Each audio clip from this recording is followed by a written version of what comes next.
Good morning, Erin Ellis here to tell you a little bit about the history and origins of gaming as well as gaming in the education and business industries. In Egypt, Senet was pictured in tombs. Senet was often a game played by ancient Egyptians, and there were pictures of it on the side of tombs amongst those that were buried. Let me show you a little bit on what Senet looks like.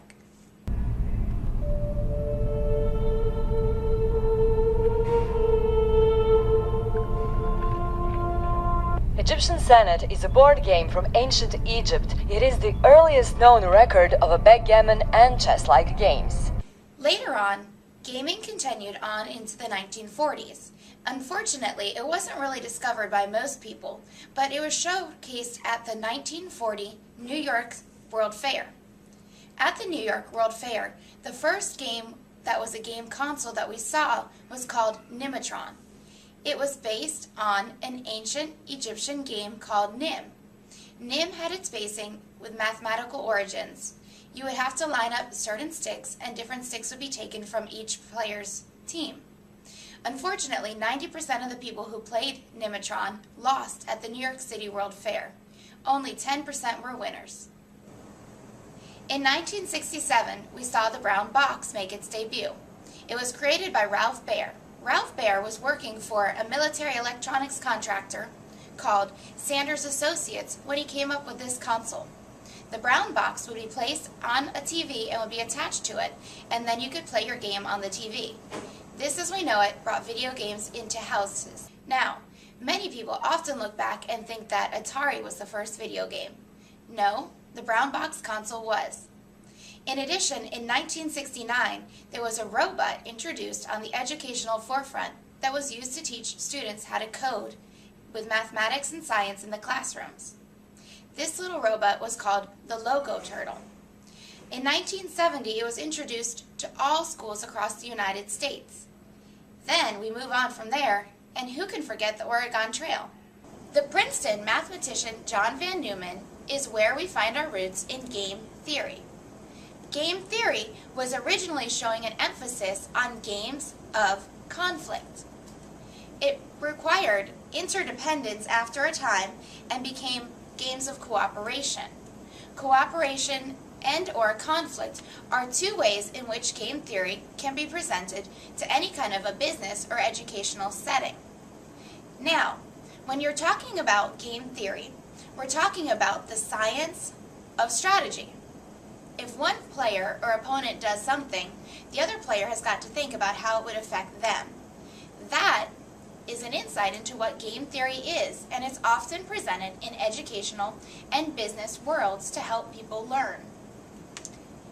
The last thing we're going to talk about is game mechanics. We'll go further into this in your second module, but the mechanics of any game are basically what makes up the game. We often see game mechanics in powering up when you're playing Super Mario Brothers, but it can also be thought of as having extra points or experience points. Many business institutions have game mechanics where they use leaderboards and help people see where they are and help them contribute more to the overall emphasis of a company or corporation. In addition, some companies have gaming mechanics that are virtual, or they have virtual worlds or after worlds or second worlds in which people learn through simulation or virtual reality. Some game mechanics that can also go into it can be building points, building activity levels, or building an avatar and getting points to create their own avatar. This can be used in almost any business sense, and we often see badging. Badging is another way that people can use as a mechanics or a piece of game mechanics that make up any game. Game mechanics can virtually be summed up into anything that we can use to make up a game to help others learn.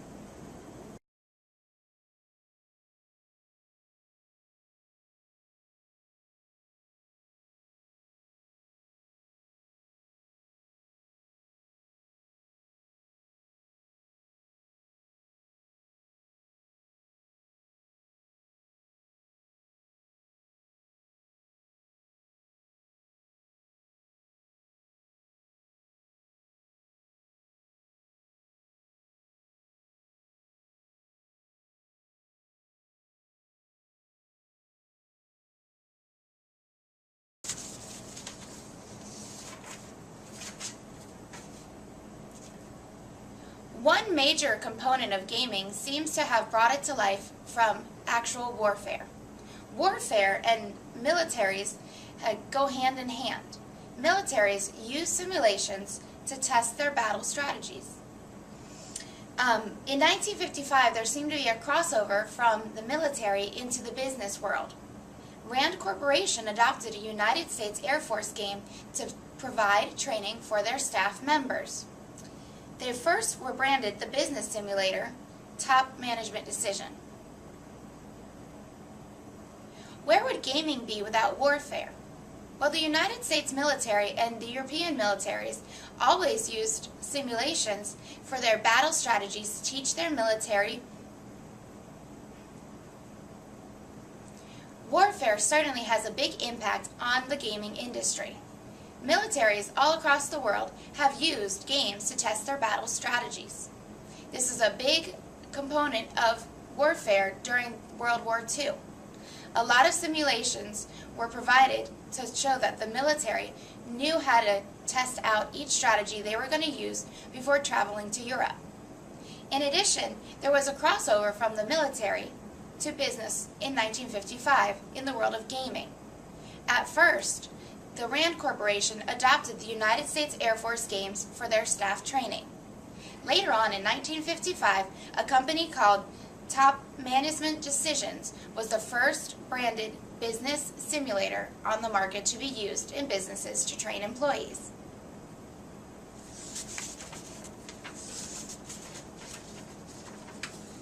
Another way that businesses use games is that they use simulation tools to teach all their employees about strategies that they want to use to make their businesses more successful.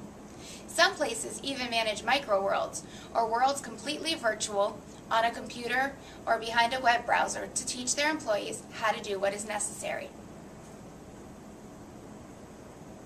Next, let's talk about game theory.